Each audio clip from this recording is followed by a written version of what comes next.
हाँ, तो छात्रों में आज आपको जो पढ़ाने जा रहा हूँ उसको कहते हैं टीम टीचिंग। और जो टीम टीचिंग है वो B.Ed, B.Sc, D.LEd और जो टीचिंग मेथड्स हैं, शिक्षण विधियों, और शिक्षण विधियों में भी जो आधुनिक शिक्षण विधियाँ हैं इसके अंतर्गत ये आती हैं। तो हम बात करते हैं सबसे पहले टीम टीचिंग की। टीम टीचिंग को हम दल शिक्षण कहते हैं। किस नाम से जानते हैं? दल शिक्षण के नाम से जानते हैं। और एक और नाम है इसका समूह शिक्षण। समूह शिक्षण के नाम से जानते हैं। जो दल शिक्षण है अर्थात टीम टीचिंग है, टीम टीचिंग की जो शुरुआत हुई थी वो हुई थी 1955 में। 1955 ईस्वी में हुई थी और इसका प्रयोग 1960 ईस्वी में किया गया था। 1955 ईस्वी में दल शिक्षण का प्रारंभ हुआ और 1960 ईस्वी में इसका प्रयोग किया गया। अब बात करते हैं कि 1955 ईस्वी में इसका प्रारंभ कहाँ हुआ, किस यूनिवर्सिटी में हुआ। तो 1955 ईस्वी में इसका जो अनुसंधान हुआ था वो किया था हार्वर्ड यूनिवर्सिटी ने, और इसका सर्वप्रथम प्रयोग किया गया था इंग्लैंड में। अब बात करते हैं जो दल शिक्षण होता है वो क्या होता है या टीम टीचिंग किसे कहते हैं। और टीम का मतलब क्या हो गया? एक टोली। तो इसका एक नाम और क्या हो गया? टोली शिक्षण। इसको टोली शिक्षण भी कहा जाता है।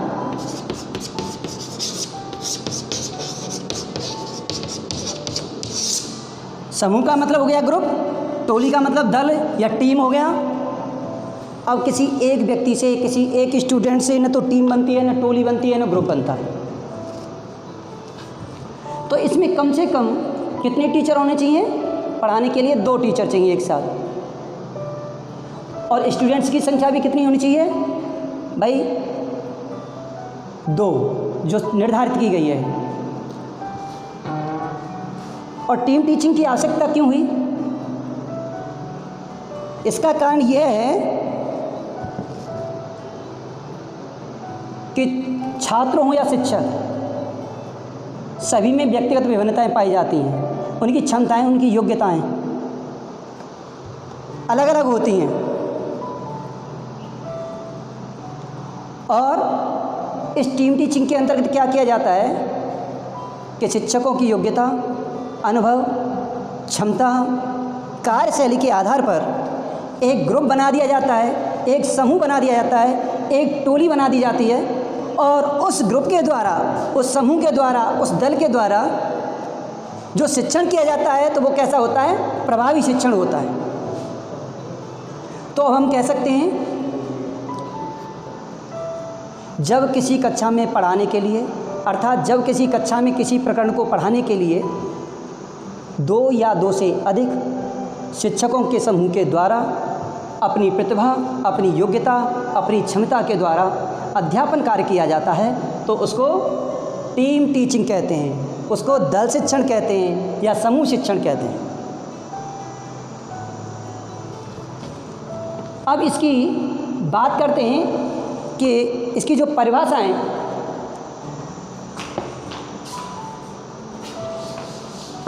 बहुत सारे विद्वानों ने विभिन्न रूपों में दी हैं,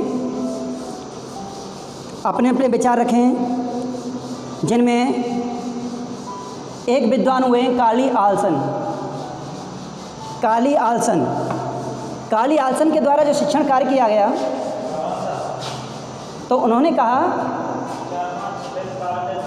कोई भी शिक्षण कार्य जो होता है उसके लिए क्या करना होता है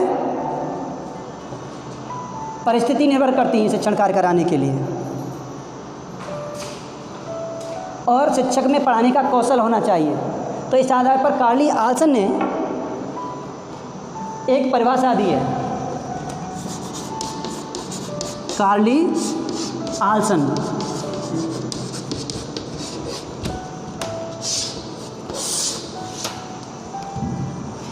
आल्सन कहते हैं कि दल शिक्षण परिस्थितियों को जन्म देने वाली ऐसी शिक्षण विधि है जिसमें दो या दो से अधिक शिक्षक या छात्र अपने कौशल, अपनी योग्यता के आधार पर कक्षा में एक साथ लेकिन विशिष्ट क्रम में प्रदर्शन करते हैं,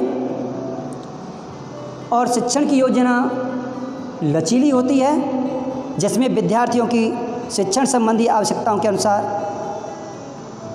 परिवर्तन किया जा सकता है। इस प्रकार की विधि को कार्ली आल्सन ने और दल शिक्षण विधि बताया। दूसरे विद्वान हुए हैं डेविस वारविक।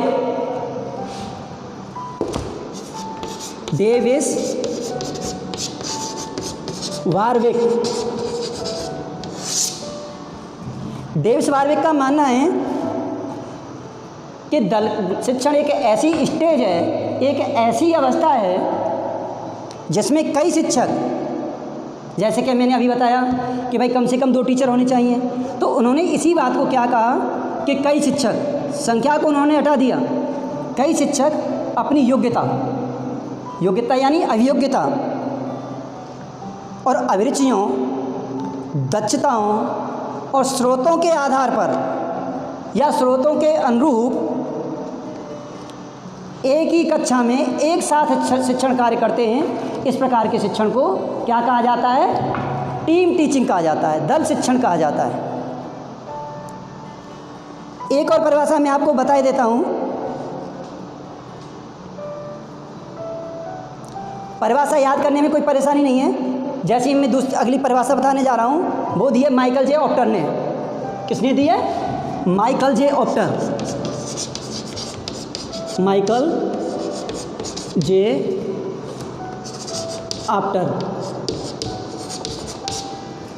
जे ऑप्टर क्या कहते हैं? देखो, किसी क्लास में पढ़ाने के लिए एक समय निर्धारित होता है, टाइम टेबल फिक्स होता है, और उस टाइम टेबल के अनुसार शिक्षक पढ़ाता है। लेकिन जो माइकल क्या कहते हैं? माइकल कहते हैं कि भाई जब 2 या 2 से अधिक शिक्षक और 2 या 2 से अधिक कालांशों में, टीचर चेंज नहीं होगा, कालांश 2 या 2 से अधिक उसके साथ मिलाए जा सकते हैं। अर्थात 2 या 2 से अधिक शिक्षकों के द्वारा 2 या 2 से अधिक कालांशों में एक साथ जो सामूहिक रूप से शिक्षण कार्य किया जाता है उसको हम दल शिक्षण कहते हैं। तो ये परिभाषाएं आपकी समझ में आ गई होंगी। जैसे कि हमने पहली परिभाषा बताई कार्ली आल्सन की। कार्ली आल्सन कहता है कि परिस्थितियों के आधार पर शिक्षण कार्य होना चाहिए।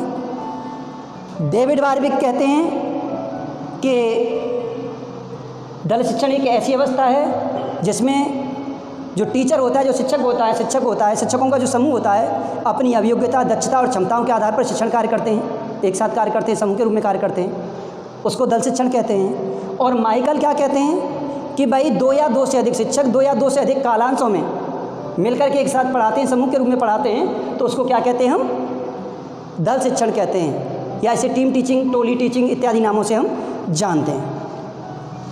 इसी प्रकार एक और विद्वान हुए हैं शिक्षा शास्त्री M.V. नायक। M.V. नायक ने भी दल शिक्षण के बारे में बताया है कि कोई भी दल शिक्षण होता है वो कब होता है?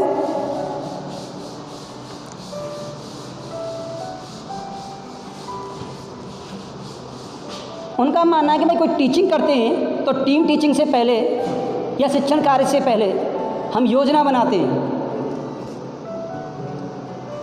अब योजना के अनुसार योजना बनाने के बाद शिक्षण और शिक्षक जो शिक्षण कार्य करता है, और वो योजना किसी एक सब्जेक्ट पर हो सकती है, अन्य सब्जेक्ट्स पे हो सकती है, अन्य विषयों पर हो सकती है। अर्थात जो एम.बी. नायक हैं वो कहते हैं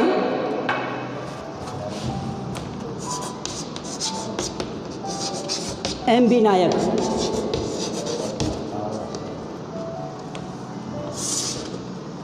जब कोई शिक्षण कार्य अर्थात वह शिक्षण विधि जिसके अंतर्गत 2 या 2 से अधिक शिक्षक किसी विषय या विषयों के अनुसार योजना बनाकर शिक्षण के रूप में क्रियान्वित करते हैं तो उसको दल शिक्षण कहते हैं। तो चारों की परिभाषाएं मैं समझता हूँ आपकी समझ में आ चुकी होंगी। पहली परिभाषा कार्ली आल्सन की थी।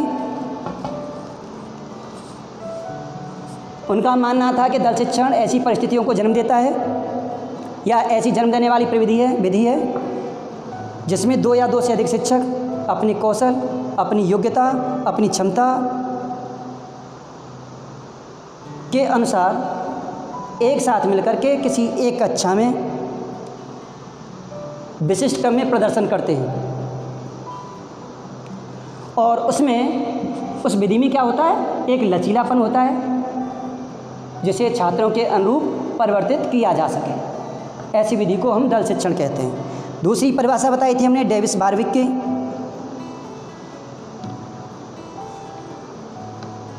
उन्होंने बताया कि शिक्षकों का वह समूह जो अपनी योग्यता, अपनी दक्षता तथा स्रोतों के अनुसार समूह के रूप में शिक्षण कार्य करते हैं उसको हम दल शिक्षण कहते हैं। माइकल जे ऑप्टर कहते हैं कि जब 2 या 2 से अधिक शिक्षक 2 या 2 से अधिक कालांशों में मिलकर के एक समूह के रूप में छात्रों को पढ़ाते, अध्ययन कार्य कराते हैं या अध्यापन कार्य कराते हैं उसको हम दल शिक्षण कहते हैं। और चौथी परिभाषा हमने आपको बताई अभी एम.बी. नायक की।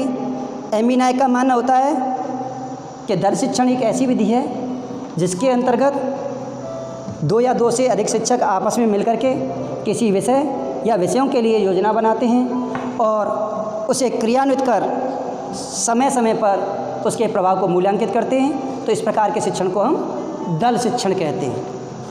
तो ये हो गया आपका दल शिक्षण या इसे टीम टीचिंग, समूह शिक्षण या ग्रुप टीचिंग भी कह सकते हैं। अच्छा, बात आती है कि दल शिक्षण क्यों किया जाता है, दल शिक्षण का उद्देश्य क्या है।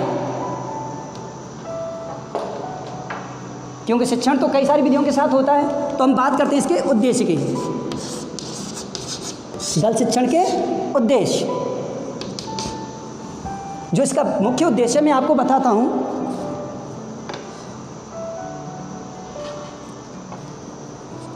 कि जो शिक्षक होते हैं किसी एक विषय के विशेषज्ञ होते हैं।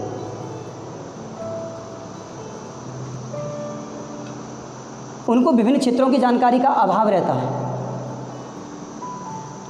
तो इस टीम टीचिंग में क्या होता है कि विभिन्न क्षेत्रों में दक्ष शिक्षकों के द्वारा छात्रों के लिए ज्ञान प्रदान करना इसका प्रमुख उद्देश्य है। विभिन्न क्षेत्रों के जो विशेषज्ञ होते हैं, स्पेशलिस्ट होते हैं, तो उनकी एक टीम के द्वारा छात्रों के लिए अध्यापन कराना, टीचिंग कराना, ये इसका उद्देश्य है। इससे क्या होता है, इसका दूसरा उद्देश्य, जब इस प्रकार की टीम के द्वारा शिक्षण कार्य होता है तो छात्रों के अंदर जो अध्ययन के प्रति जो उसकी रुचि है वो बढ़ जाती है, क्षमता का विकास होता है और अपनी क्षमताओं का, अपनी प्रतिभाओं का उपयोग करना शुरू कर देते हैं। तीसरी बात, इससे शिक्षण प्रक्रिया में गुणात्मक सुधार होता है। ये इनके प्रमुख उद्देश्य हैं टीम टीचिंग के।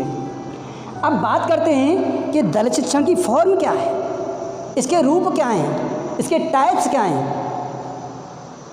जो टीम टीचिंग होती है, जो दल शिक्षण है, ये 3 रूपों में होता है। दल शिक्षण के रूप या प्रकार भी कह सकते हैं इसे, के प्रकार।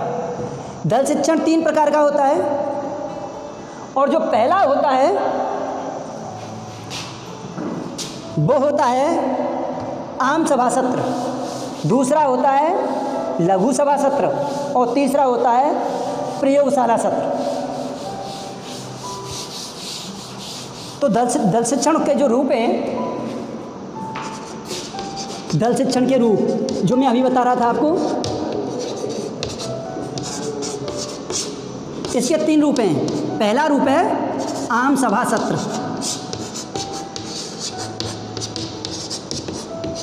आम सभा सत्र। आम सभा सत्र का क्या मतलब है? देखो, जब हम कोई भी कॉलेज हो, कोई भी क्लास हो, उस क्लास के अंतर्गत जो स्टूडेंट्स होते हैं, जो छात्र होते हैं, उनकी योग्यताएं, क्षमताएं, प्रतिभाएं अलग अलग होती हैं। उनका बौद्धिक स्तर भिन्न भिन्न होता है। तो इस स्तर को देखते हुए क्या करते हैं आम सभा सत्र में? एक ही स्तर के छात्रों को अलग करते हैं और एक ही सत्र के छात्रों को अलग करके हम क्या करते हैं, उन सभी छात्रों को एक बड़े हॉल में या एक बड़े कमरे में और बैठा दिया जाता है। और बैठाने के बाद इस दल शिक्षण के विधि के द्वारा किसी एक प्रकरण पर, किसी एक टॉपिक पर, किसी एक उपविषय पर अध्यापन कार्य किया जाता है। तो इसका मतलब आप समझ गए होंगे। जैसे उदाहरण के तौर पे बात करें, कोई स्कूल है और कोई किसी स्कूल में जैसे कि विज्ञान है या गणित है या इंग्लिश है, साइंस है, आर्ट्स है, कॉमर्स है, फैकल्टी कोई भी हो सकती है। जैसे गणित के स्टूडेंट्स हैं और उनके 4 सेक्शन हैं, तो इस आम सभा सत्र में क्या होगा, जैसे कि 11वीं क्लास के 4 सेक्शन हैं, तो 4 सेक्शन जो गणित वाले स्टूडेंट्स हैं उन सबको हम क्या करेंगे, किसी एक हॉल में 4 सेक्शन के स्टूडेंट्स को हम बिठा लेंगे और उन सबको बिठा करके किसी एक निश्चित समय के अंतर्गत जो टीचरों का समूह है, जो ग्रुप है, जो स्पेशलिस्ट हैं, विशेषज्ञ हैं, तो उस प्रकरण को उन विशेषज्ञों के द्वारा और क्लियर करवाया जाएगा। तो इस प्रकार के शिक्षण के अंतर्गत जो होता है वो चलता है, वो आम सभा सत्र कहलाता है। और दूसरा होता है, वो होता है लघु सभा सत्र। दूसरा क्या है? लघु सभा सत्र।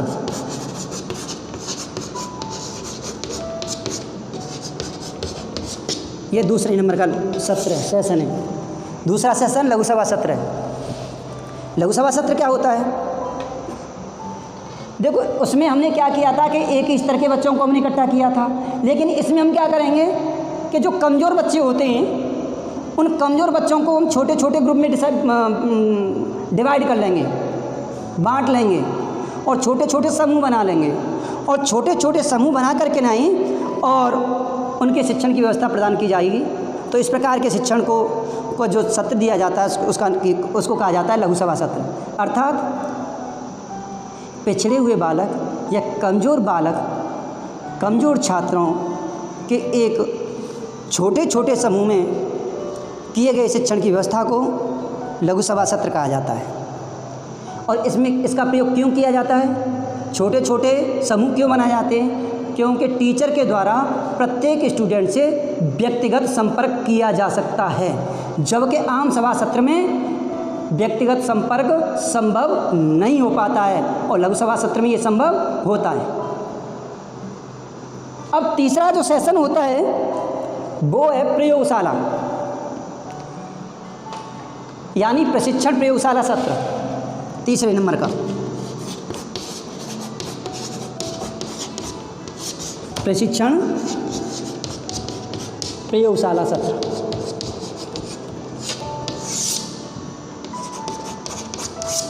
प्रशिक्षण प्रयोगशाला सत्र।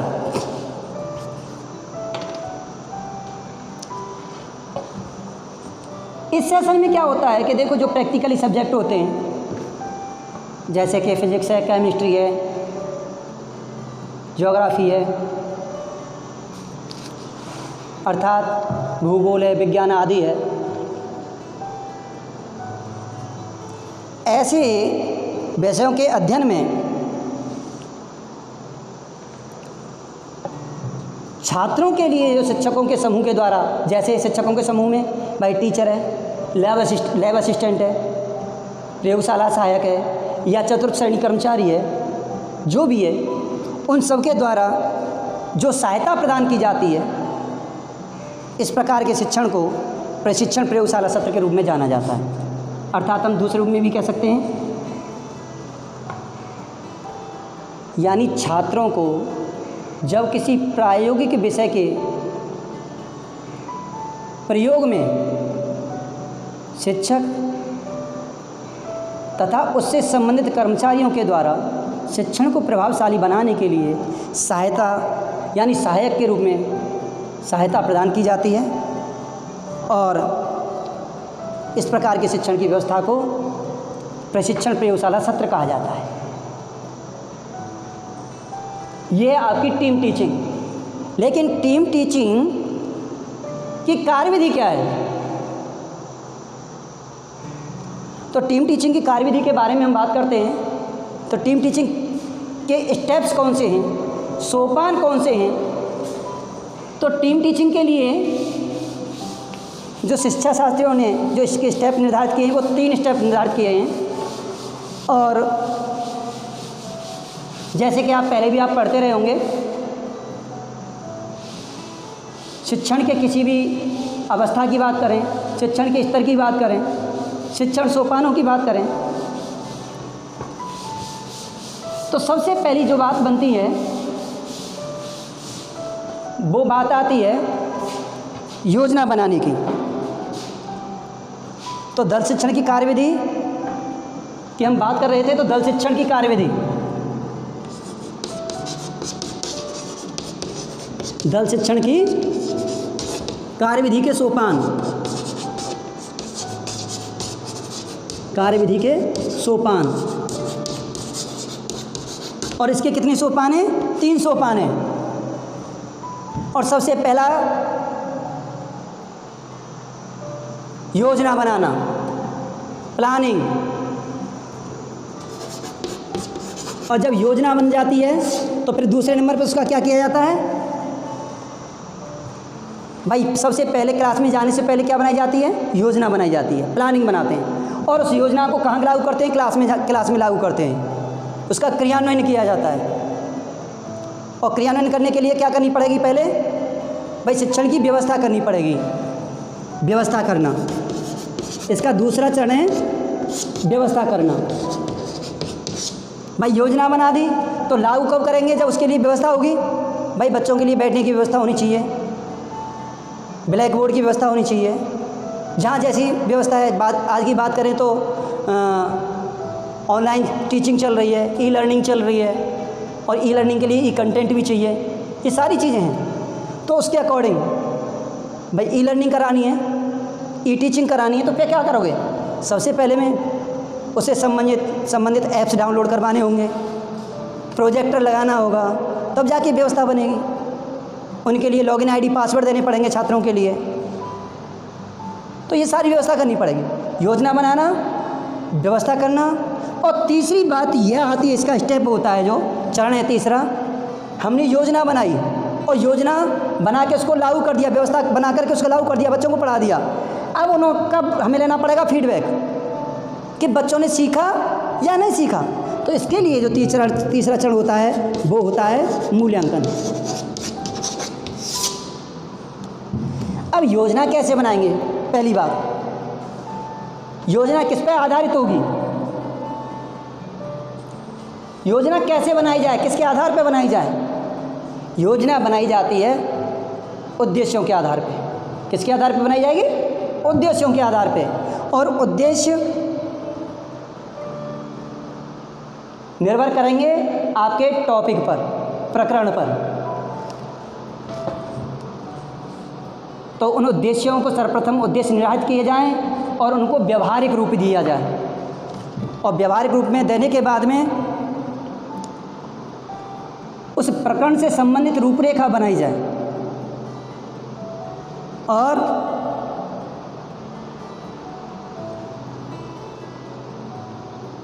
जो प्रबंधन है, विद्यालय प्रबंधन है, महाविद्यालय प्रबंधन है, शिक्षकों की योग्यता, क्षमता, उनकी कौशल, उनकी दक्षता के आधार पर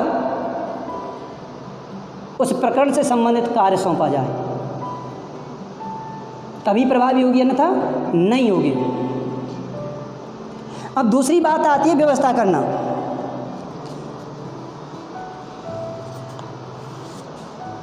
अब व्यवस्था में क्या आता है कि जैसे हमने योजना बनाई, अब बच्चों के स्टैंडर्ड को देखना होगा, छात्रों के स्टैंडर्ड को, छात्रों के प्रति हमें भूमिका बनानी होगी, क्योंकि उद्देश्यों के अनुरूप से छात्रों को पढ़ाना है, सिखाना है। तो इसकी जानकारी हमें कैसे मिलेगी? हमें बच्चों की योग्यता को जानना होगा, और जानने के लिए क्या करना पड़ेगा? उनसे हमें प्रश्न पूछने होंगे। जो टीम है, जो टोली है, जो ग्रुप है टीचर्स का, शिक्षकों का, उसके द्वारा छात्रों से स्टार्टिंग में प्रश्न पूछे जाते हैं। लेकिन प्रश्न पूछने में एक बात विशेष रूप से ध्यान में रखनी होती है, और वो होती है भाषा। छात्रों की भाषा के अनुरूप उसी भाषा में छात्रों से प्रश्न पूछे जाएं जिस भाषा को छात्र समझते हैं, और इसके बाद उस शिक्षण बिंदुओं को लिखें, उनकी व्याख्या करें, और व्याख्या करने के बाद छात्रों के लिए नोट्स दिए जाएं। और इसके उपरांत भी जब छात्रों को इस अध्ययन में, उस प्रकरण में, उस टॉपिक में पढ़ने में समस्या आती है, कठिनाई आती हैं, तो उस टीम टीचिंग के द्वारा, उस टीम के द्वारा, उस समूह के द्वारा, उस शिक्षकों के ग्रुप के द्वारा उन कठिनाइयों को, छात्रों की को दूर किया जाए। और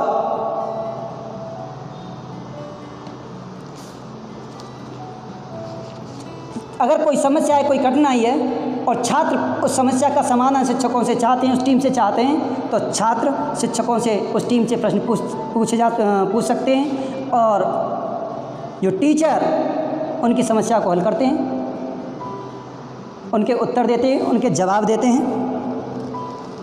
और इस प्रकार से उस प्रत्येक बिंदु से संबंधित विशेषज्ञों के द्वारा अलग अलग रूपों में छात्रों को संतुष्ट किया जाता है। और तीसरा मैं आपको बता रहा था, इसकी स्टेज जो चरण है वो क्या है? मूल्यांकन।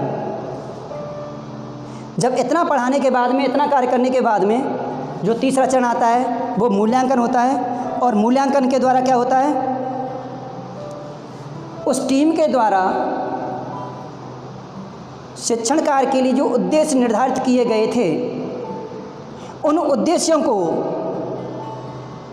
प्राप्त किया गया या नहीं किया गया, इसकी जांच की जाती है। और इसके लिए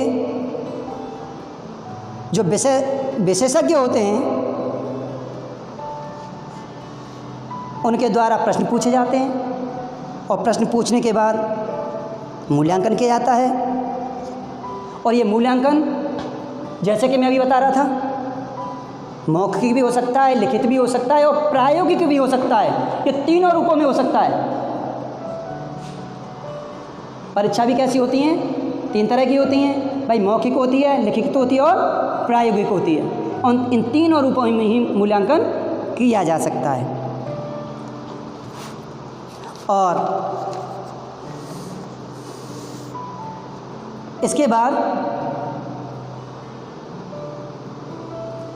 हम वैसे डिस्कशन करना चाहेंगे तो अब कर सकते हैं कि भाई टीम टीचिंग या टोली शिक्षण से लाभ क्या होता है, इसकी लिमिट्स क्या हैं, इसकी सीमा क्या है।